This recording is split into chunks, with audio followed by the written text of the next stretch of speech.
हमारा है commercial bank create money by way of demand deposit और by way of time deposit. तो first हमारा जो क्वेश्चन है उसमें हमारा आंसर होगा demand deposit. Commercial bank create money by way of demand deposit means कि जब कमर्शियल बैंक हमें लोन प्रोवाइड करते हैं तो वो हमारे अकाउंट में पैसे को ट्रांसफर कर देते हैं और उस पैसे को हम जब चाहे यूज कर सकते हैं, जब चाहे हम उसको विड्रॉ कर सकते हैं। तो इसीलिए हम क्या कहेंगे कि commercial bank create money by way of demand deposit, क्योंकि टाइम डिपॉजिट वो डिपॉजिट है जो हम एक फिक्स्ड टाइम पीरियड के लिए बैंक में जमा कराते हैं, चाहे आप 6 महीने, 2 साल, 4 साल, 6 साल। तो ये जो पैसा है इसको हम जब चाहे विड्रॉ नहीं कर सकते, इनके अगेंस्ट कोई भी चेक इशू नहीं किया जा सकता। तो कमर्शियल बैंक लोन प्रोवाइड करते हैं bye way of demand deposit. हम जो हमारा पैसा बैंकों में डिपॉजिट कराते हैं, चाहे हाउस होल्ड है या फर्म्स है, तो उसको हम बोलते हैं प्राइमरी डिमांड डिपॉजिट। और बैंक हमें जो लोन की फॉर्म में जो हमें वो प्रोवाइड करते हैं, मनी लोन हमें देते हैं, उसको हम कहेंगे सेकेंडरी डिमांड डिपॉजिट। क्योंकि जो हम अपना पैसा बैंकों में जमा कराते हैं वो भी हम सेविंग अकाउंट और करंट अकाउंट में, तो वो जो भी पैसा है वो हम जब चाहे विड्रॉ कर सकते हैं। और बैंक हमें जो लोन की फॉर्म में प्रोवाइड करता है उस पैसे को भी हम जब चाहे निकाल सकते हैं। तो कमर्शियल बैंक हमें लोन प्रोवाइड करते हैं bye way of demand deposit. Second हमारा जो क्वेश्चन है असाइनमेंट का, टर्म डिपॉजिट्स आर, जो टाइम डिपॉजिट है, टाइम डिपॉजिट को हम टर्म डिपॉजिट या फिक्स्ड डिपॉजिट भी आप बोल सकते हो, टाइम डिपॉजिट, टर्म डिपॉजिट या फिक्स्ड डिपॉजिट। तो नेक्स्ट हमारा क्वेश्चन है टर्म डिपॉजिट्स आर, दो ऑप्शन आपके पास है। फर्स्ट है against which no interest is paid to depositor, कि जो टर्म डिपॉजिट है उनके अगेंस्ट हमें कोई इंटरेस्ट नहीं मिलता, बैंक हमें कोई लोन इंटरेस्ट नहीं देता इस डिपॉजिट पे। तो ये गलत है, बैंक हमें इंटरेस्ट प्रोवाइड करता है, चाहे वो हमारा हम सेविंग अकाउंट में हमारे पैसे को ट्रांसफर करें या फिर हम फिक्स डिपॉजिट कराएं। तो जो फर्स्ट जो ऑप्शन है ये इनकरेक्ट है।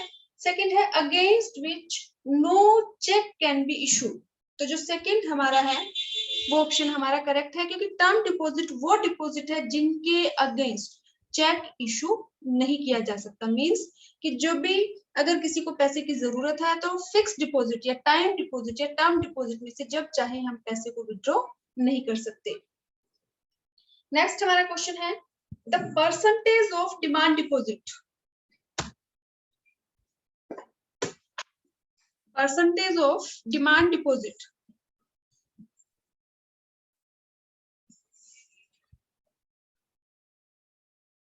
which the commercial bank are legally required to maintain on their liquid assets is called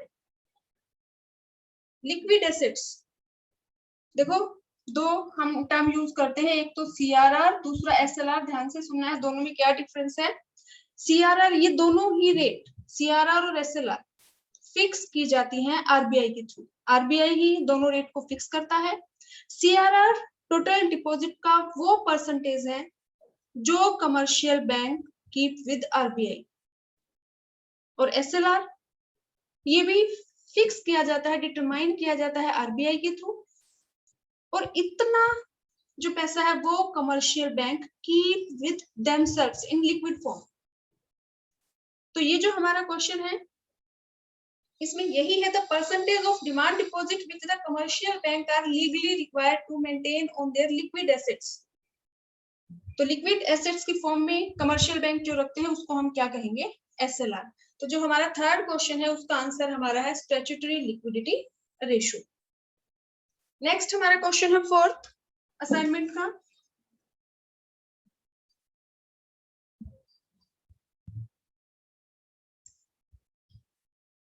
SLR requires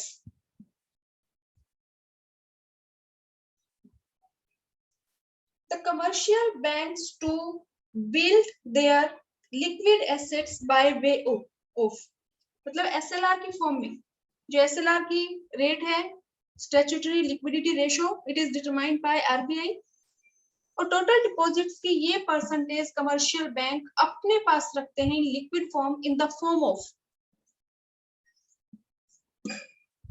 cash, gold, और थर्ड जो कंपोनेंट है इसका अनएनकम्बर्ड अप्रूव्ड सिक्योरिटी।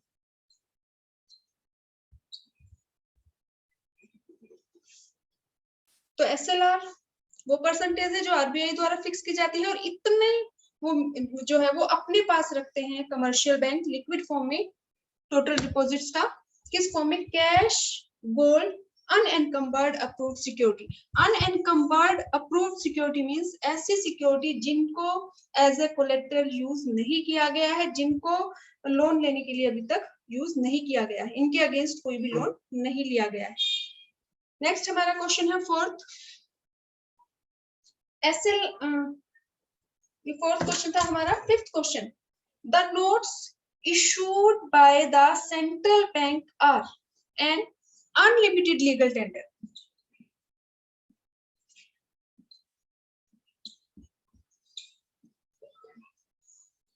जो RBI हमारी करेंसी इशू करती है जिसको हम फिएट मनी भी बोलते हैं, fiat money means issued by authority of government या इशूड बाय गवर्नमेंट। तो जो हमारी करेंसी है, जो नोट हमारे RBI इशू करती है, उसको हम फिएट मनी भी बोलते हैं और उसको हम लीगल टेंडर भी बोलते हैं। तो हमारे जो कॉइन्स है, वो हमारे गवर्नमेंट इशू करती है, मिनिस्ट्री ऑफ फाइनेंस। तो कॉइन्स को हम बोलते हैं limited legal tender. Limited means कि हम किसी को फोर्स नहीं कर सकते या कोई हमें फोर्स नहीं कर सकता कि जो सिक्के हैं उनको हम, मैक्सिमम जो उसकी लिमिट है वो है 1000 रुपीज। 1000 से ज्यादा के सिक्के लेने के लिए हमें कोई फोर्स नहीं कर सकता। लेकिन जो हमारी पेपर करेंसी है, जो RBI इशू करता है जो नोट, उनको हम बोलते हैं अनलिमिटेड लीगल टेंडर। चाहे कितनी भी बड़ी ट्रांजैक्शन क्यों ना हो, जो हमारी पेपर करेंसी है, जो हमारा मनी है, नोट्स है, उनको लेने से कोई मना नहीं कर सकता। इसीलिए हम उसको बोलते हैं अनलिमिटेड, कि जितनी भी बड़ी ट्रांजैक्शन चाहे क्यों ना हो, मनी को लेने से, जो हमारे नोट्स है उनको लेने से कोई मना नहीं कर सकता। हमारी इंडिया में,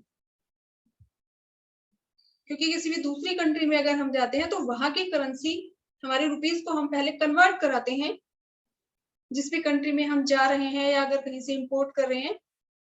हमारी कंट्री की हम बात कर रहे हैं कि हमारे जो रुपीस हैं, जो RBI हमारे नोट इशू करता है, वो क्या है, अनलिमिटेड लीगल टेंडर। नेक्स्ट हमारा क्वेश्चन है, credit creation is the principal function of central bank.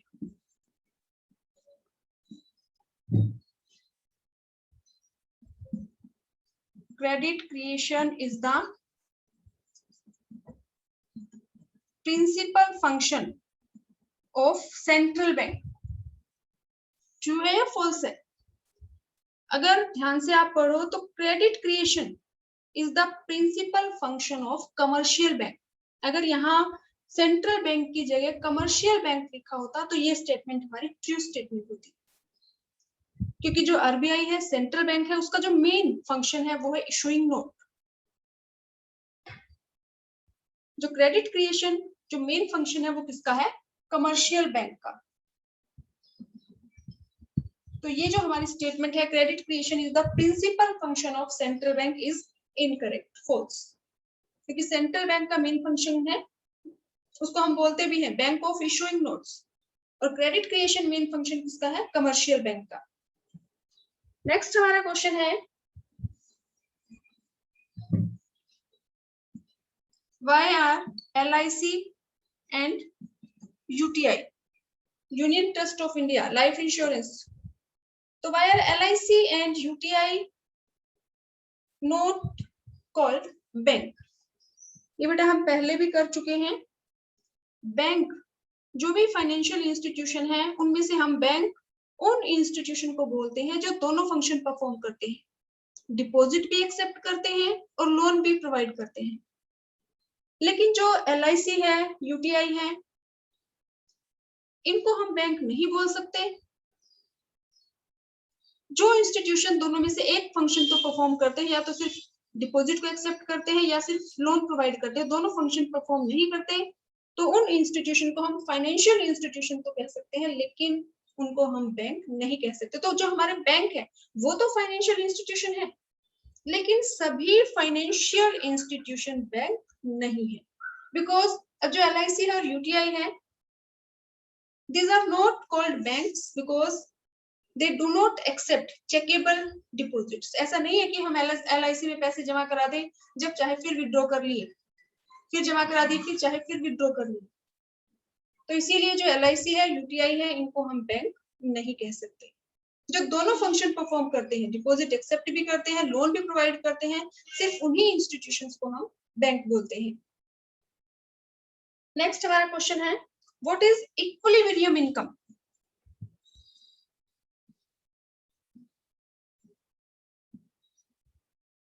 Equilibrium income कौन सी है? When A is equal to AD। जो हमारा इक्विलिब्रियम GDP पॉइंट है वही हमारा क्या है? Equilibrium income. नेक्स्ट हमारा जो क्वेश्चन है वो है, according to Keynes theory of employment, a state of underemployment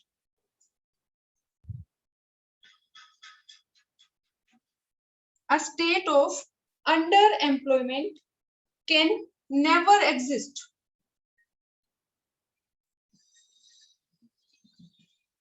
in the economy। Keynes के अकॉर्डिंग किसी भी इकोनॉमी में अंडर एम्प्लॉयमेंट एग्जिस्ट नहीं कर सकता। तो क्या ये स्टेटमेंट ट्रू है या फॉल्स है? तो ये स्टेटमेंट हमारी फॉल्स स्टेटमेंट है, क्योंकि according to Keynes under employment equilibrium भी सेट होता है। इकोनॉमी में अंडर एम्प्लॉयमेंट एग्जिस्ट करता है। ये हमने डिटेल में हमने इसकी स्टडी की है, अंडर एम्प्लॉयमेंट इक्विलिब्रियम। तो अकॉर्डिंग टू केन्स किसी भी इकोनॉमी में अंडर एम्प्लॉयमेंट एग्जिस्ट करता है, जबकि स्टेटमेंट में लिखा है कैन नेवर एग्जिस्ट। तो ये जो स्टेटमेंट है हमारी इनकरेक्ट, रॉन्ग स्टेटमेंट है। नेक्स्ट हमारा क्वेश्चन है, what role of RBI is known as lender of last resort?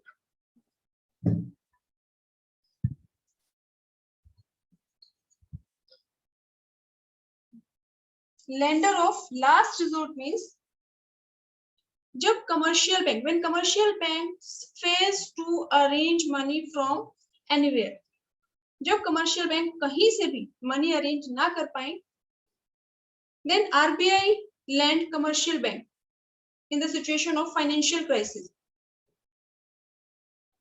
to maintain the faith of public in banking system, ताकि लोगों का बैंकिंग सिस्टम में विश्वास बना रहे, जो बैंकिंग सिस्टम है वो स्मूथली चल सके। इसीलिए जब कमर्शियल बैंक फाइनेंशियल क्राइसिस की सिचुएशन में कहीं से भी पैसे अरेंज ना कर पाए, तो RBI कमर्शियल बैंक्स को लोन प्रोवाइड करता है, उसको हम क्या बोलते हैं? Lender of last resort. Next question है, ऑटोनोमस कंजम्पशन एक्सपेंडिचर क्या है?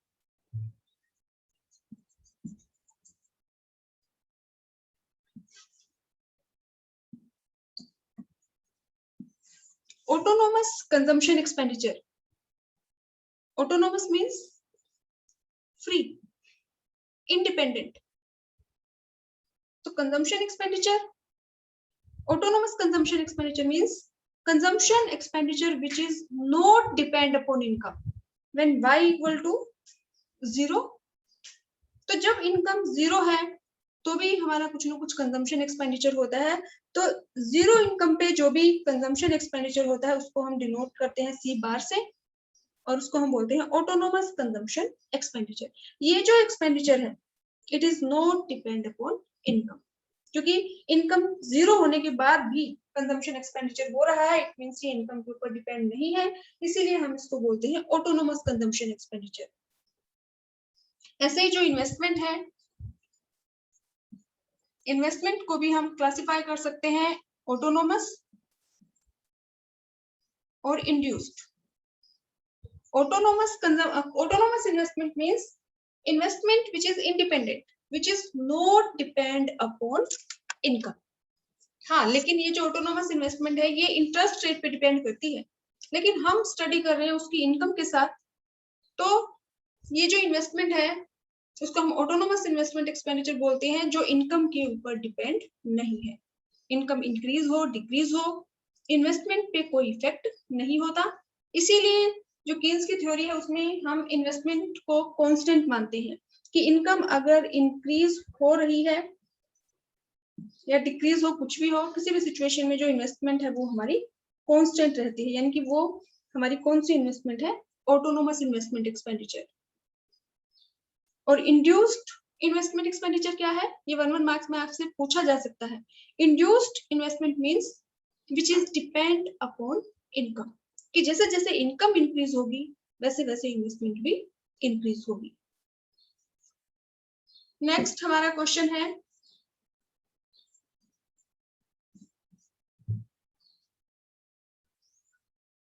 if increase in investment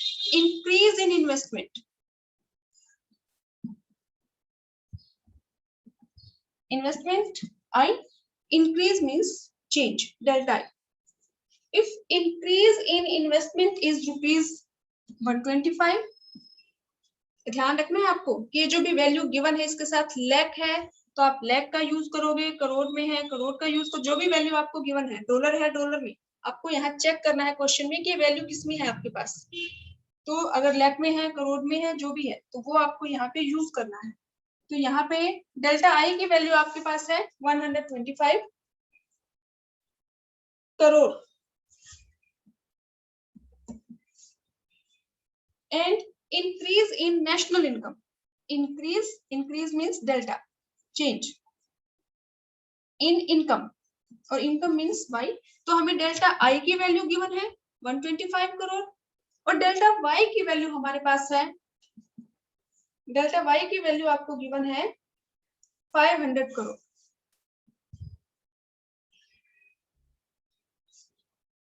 अब कैलकुलेट हमें करना है marginal propensity to consume, marginal propensity to consume. तो इस केस में हमारे पास जब डेल्टा आई है डेल्टा वाई है तो हम अपनी इक्वेशन यूज कर सकते हैं k equal to delta Y upon में डेल्टा आई। तो यहाँ पे डेल्टा वाई की वैल्यू है 500 और डेल्टा आई की वैल्यू है 125। तो k की वैल्यू हम यहाँ से फाइंड आउट कर सकते हैं, 4, k की वैल्यू हमारी आ गई 4। अब हम k की हेल्प से MPC की वैल्यू फाइंड आउट कर सकते हैं, k इक्वल टू 1 अपॉन में 1 माइनस में MPC। तो यहाँ हम k की वैल्यू पुट कर देंगे 4 इक्वल टू 1 अपॉन 1 माइनस में MPC। अब हम क्रॉस मल्टीप्लिकेशन करेंगे तो ये हमारा आ जाएगा 4 1 minus MPC equal to 1, 4 minus में 4 MPC इक्वल टू 1। अब अगर हम 4 को ले जाएं राइट हैंड साइड तो ये वैल्यू हमारी आ जाएगी,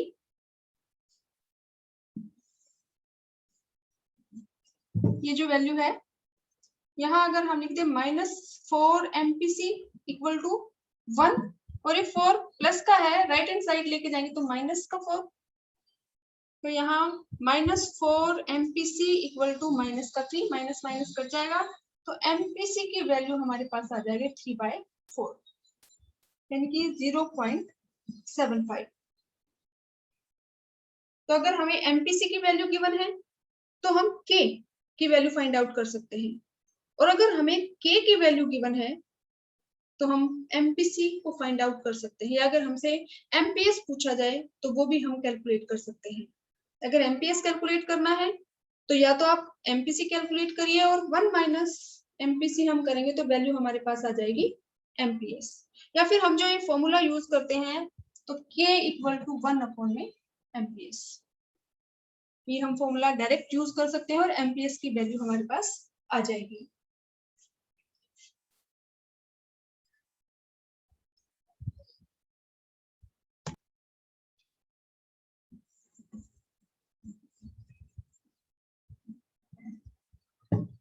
नेक्स्ट हमारा क्वेश्चन है, इफ हमें सेविंग फंक्शन दिया है, if s equal to -40, s equal to -40 plus 0.25 y,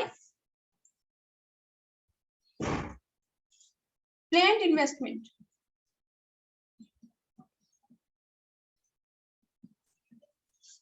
planned investment की वैल्यू हमें गिवन है 100 करोड़,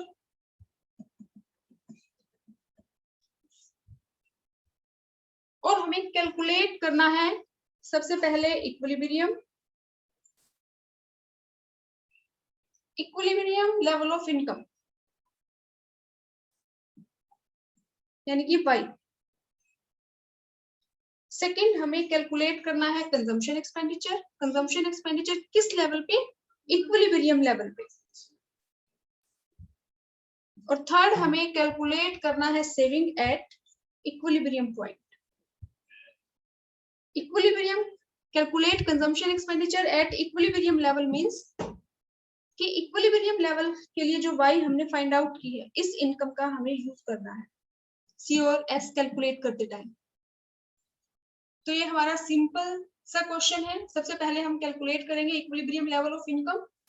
तो y कैलकुलेट करने का हमारा जो इक्वेशन है वो है C बार प्लस में by प्लस में i। अब हमारे पास ये सेविंग फंक्शन है, तो इसको हम कन्वर्ट कर लेंगे हमारे C फंक्शन में। माइनस का जो 40 है सेविंग फंक्शन में, वो हमारा C बार हो जाएगा 40, क्योंकि जो C बार की वैल्यू है, जब इनकम 0 है तो जो हमारा ऑटोनोमस कंजम्पशन एक्सपेंडिचर होता है वही हमारी सेविंग्स क्या होती है, नेगेटिव। तो जो ये 40 नेगेटिव वैल्यू है सेविंग फंक्शन में, वो कंजम्पशन फंक्शन में पॉजिटिव वैल्यू होगी 40। प्लस सेविंग फंक्शन में हम यूज करते हैं एमपीएस का, और सी फंक्शन है में हम यूज करते हैं यहाँ पे, क्योंकि y हमारा क्या है C प्लस में है, तो C में हम यूज करते हैं बी एमपीसी का। तो अगर हमें एमपीसी की वैल्यू पता है तो हम एमपीसी कैलकुलेट कर सकते हैं। 1 माइनस में MPS equal to MPC. MPC को हम किससे डिनोट करते हैं, बी से। तो 1 में से जब हम 0.25 लेस करेंगे तो b की वैल्यू हमारे पास आ जाएगी 0.75 बाई, प्लस में i की वैल्यू हमारे पास है 100 बाई। अब जो y है ये 0.75, इसको हम यहाँ पे लेफ्ट हैंड साइड ले आएंगे, तो ये जो प्लस की वैल्यू है ये माइनस की हो जाएगी। तो ये हमारा आ जाएगा y माइनस में 0.75 y इक्वल टू, ये हमारा है 40 और ये प्लस का 100। अब y में से जब हम 0.75 लेस करेंगे तो हमारी वैल्यू क्या आ जाएगी, 0.25 y equal to 140। y equal to 140 upon में 0.25। अभी पॉइंट को यहाँ से रिमूव करने के लिए हम यहाँ पे 100 से मल्टीप्लाई कर देंगे 4, तो y की वैल्यू हमारी आ जाएगी 560। अब ये y की वैल्यू हमारे पास आ गई 560। अब हमें कैलकुलेट करना है C at equilibrium level, means जो हमारा C फंक्शन है,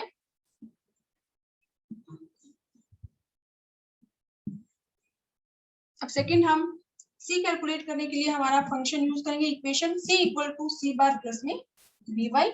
C बार की वैल्यू हमारे पास 40, B की वैल्यू हमने फाइंड आउट की थी 0.75, और y क्योंकि हमें C कैलकुलेट करना है इक्विलिब्रियम लेवल पे, तो y की वैल्यू हमारे पास है 560। तो यहाँ हम इसको मल्टीप्लाई कर देंगे 0.75 को 560 से, तो ये हमारी वैल्यू आ जाएगी कंजम्पशन एक्सपेंडिचर की 40, प्लस में 560 को हम 0.75 से मल्टीप्लाई करेंगे तो ये हमारा आ जाएगा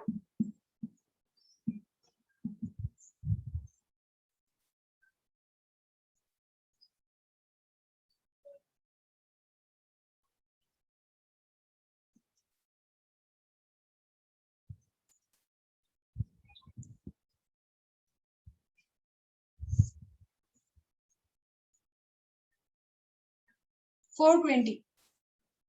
560 को हम 0.75 से मल्टीप्लाई करेंगे तो वैल्यू हमारी आ जाएगी 420, 40 प्लस में 420, तो ये वैल्यू हमारी आ जाएगी 460।